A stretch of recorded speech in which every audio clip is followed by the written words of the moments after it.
नमस्कार, आप देख रहे हैं ग्लोबल इंडिया टीवी और मैं हूं आपके साथ प्रियांशु शर्मा। ये रुख करते हैं आज की तमाम खबरों पर। महू में राजनीति को सेवा का माध्यम बनाने वाले महू विधानसभा के सबसे बड़े कोदरिया मंडल के नवनिर्वाचित मंडल अध्यक्ष महेश यादव से बातचीत में जाना कि कैसे और क्यों वे राजनीति में आए और राजनीति में उनका ध्येय क्या है, किस तरह से वे संगठन में रहकर सत्ता के साथ तालमेल बैठाकर क्षेत्र में विकास करना चाहते हैं, किस तरह से छात्र जीवन से राजनीति की शुरुआत की एवं संगठन में रहते हुए विभिन्न पदों पर पार्टी को जन जन तक पहुंचाने का कार्य किया। बातचीत करते हुए इस नौजवान युवा नेतृत्व की आंखों में क्षेत्र के विकास को लेकर एक अलग ही चमक नजर आ रही थी, जिसे उन्होंने खुलकर चैनल के साथ साझा किया। ग्लोबल इंडिया टीवी के लिए महू से श्याम खांडेकर की रिपोर्ट। मैं बड़ा ही सौभाग्यशाली हूं कि विश्व के सबसे बड़े राजनीतिक दल भारतीय जनता पार्टी की महू विधानसभा के सबसे बड़े मंडल डॉक्टर भीमराव अंबेडकर जी के जो नाम से है, जो विश्व रचिता थे, संविधान के निर्माता थे, उस मंडल के अध्यक्ष के रूप में मुझे जिम्मेदारी दी है। राष्ट्र नायक भारत के यशस्वी प्रधानमंत्री जी ने सशक्त युवा सशक्त राष्ट्र की संकल्पना को लेकर 15 अगस्त 2024 को लाल किले से कहा था कि हम ऐसे युवाओं को आगे लाना चाहते हैं जो सामाजिक राजनीतिक क्षेत्र में कार्य करना चाहते हैं। उसी के निमित्त मुझे भी इस अवसर पर भारतीय जनता पार्टी ने मंडल अध्यक्ष के रूप में जो जिम्मेदारी दी है, मैं भारतीय जनता पार्टी के राष्ट्रीय, प्रदेश और स्थानीय नेतृत्व का हृदय से आभार व्यक्त करता हूं। आप पर संगठन ने भरोसा किया है, कोदरिया मंडल का अध्यक्ष चुना गया है। सत्ता और संगठन का तालमेल कैसा बनाएंगे? भारतीय जनता पार्टी हमारे प्रीत पुरुष आदरणीय पंडित दीनदयाल उपाध्याय जी के विचारों को जन जन तक पहुंचाने के लिए उनका लक्ष्य था चरेवेती चरेवेती चरेवेती, अंतिम से अंतिम व्यक्ति तक शासन की योजनाओं को पहुंचाने का जो हमारा लक्ष्य है, सबका साथ, सबका विकास और सबका विश्वास को लेकर भारतीय जनता पार्टी आज संपूर्ण विश्व में कार्य कर रही है। और महू विधानसभा में भी हम हमारी पूर्व कैबिनेट मंत्री, क्षेत्रीय विधायक सुश्री उषा ठाकुर जी के जितने भी विकास कार्य हैं, चाहे वो ग्रामीण अंचल के हो, शहरी अंचल के हो, सभी से सत्ता और संगठन का तालमेल होना अति आवश्यक है।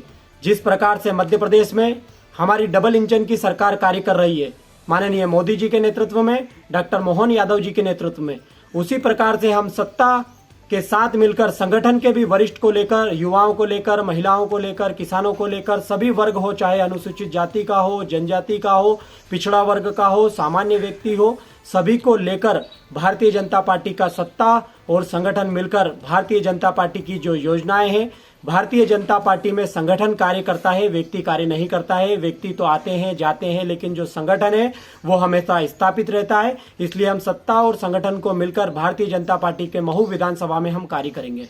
आपकी राजनीतिक शुरुआत कैसे हुई? हमारे दादाजी स्वर्गीय कन्हैयालाल यादव जी, सेठी जी और हमारा परिवार लगातार 3 पीढ़ियों से विकास कार्यों के साथ आमजन की सेवाओं के लिए तत्पर रहता था। मैं छात्र जीवन में अखिल भारतीय विद्यार्थी परिषद के रूप में, कार्यकर्ता के रूप में मुझे कार्य करने का अवसर मिला। मैं भीरूलाल पाटीदार कॉलेज में छात्र संघ का सचिव निर्वाचित हुआ। उसके पश्चात भारतीय जनता पार्टी ने मुझे युवा मोर्चा की महू विधानसभा की ग्रामीण अंचल की जिम्मेदारी दी थी। उसमें लगभग 170 गांव थे, उनमें मुझे कार्य करने का अवसर मिला। उसके पश्चात भारतीय जनता पार्टी ने मुझे प्रदेश कार्यकारिणी के सदस्य के रूप में कार्य करने का अवसर मिला। उसके पश्चात भारतीय जनता युवा मोर्चा के इंदौर ग्रामीण जिला उपाध्यक्ष के रूप में मुझे 2 कार्यकाल करने का अवसर पार्टी ने दिया। पूर्व हमारी जो सांसद रही और वर्तमान में भी सांसद है, केंद्रीय मंत्री है, श्रीमती सावित्री ठाकुर जी के प्रतिनिधि के रूप में भी मुझे कार्य करने का अवसर मिला। वर्तमान में भारतीय जनता पार्टी जिले के उपाध्यक्ष के साथ साथ मैं हमारे क्षेत्र की लोकप्रिय विधायक सुश्री उषा ठाकुर जी के विधायक प्रतिनिधि के रूप में भी मुझे काम करने का अवसर पार्टी ने दिया है। देश की सबसे बड़ी पार्टी की तुलना अन्य राजनीतिक पार्टी से कैसे करते हो आप? भारतीय जनता पार्टी की कथनी और करनी में बहुत फर्क है। भारतीय जनता पार्टी जो कहती है वो करती है। उसका उदाहरण आप देख सकते हो कि साधारण से कार्यकर्ता को भी आज भारतीय जनता पार्टी ने मंडल अध्यक्ष के रूप में कार्य करने का अवसर मिला है। वो दूसरी पार्टियों में नहीं है। चाहे हम कांग्रेस ले, आम आदमी पार्टी ले, समाजवादी पार्टी ले, सभी में परिवारवाद, पूंजीवाद हावी है। सिर्फ भारतीय जनता पार्टी एक ऐसी पार्टी है जिसमें अंतिम से अंतिम व्यक्ति के कार्यकर्ता को भी मौका मिल सकता है। आप देख रहे हैं कि आज पंच से लेकर प्रधानमंत्री तक भारतीय जनता पार्टी का है, लेकिन भारतीय जनता पार्टी का जो संगठन में कार्यकर्ता का कार्य करने का अनुभव है, कार्यकर्ता में कभी अभिमान नहीं आता है। भारतीय जनता पार्टी एक विचारधारा को लेकर कार्य कर रही है और बाकी सभी राजनीतिक पार्टी, चाहे आज कांग्रेस ले लो तो वो गांधीवादी विचारधारा को लेकर सोनिया गांधी जी के नेतृत्व में परिवारवाद पार्टी है, समाजवादी पार्टी भी परिवारवाद की पार्टी है, राष्ट्रीय जनता दल भी परिवारवाद पार्टी है। लेकिन भारतीय जनता पार्टी में किसी को भी नहीं पता रहता है कि भारतीय जनता पार्टी का मंडल का अध्यक्ष कौन होगा, जिले का अध्यक्ष कौन होगा, प्रदेश का अध्यक्ष कौन होगा या राष्ट्रीय अध्यक्ष कौन होगा, क्योंकि यहाँ पर संगठन में कार्यकर्ता संगठन कार्य करता है। दूसरी राजनीतिक पार्टी में व्यक्ति और परिवारवाद और पूंजीवाद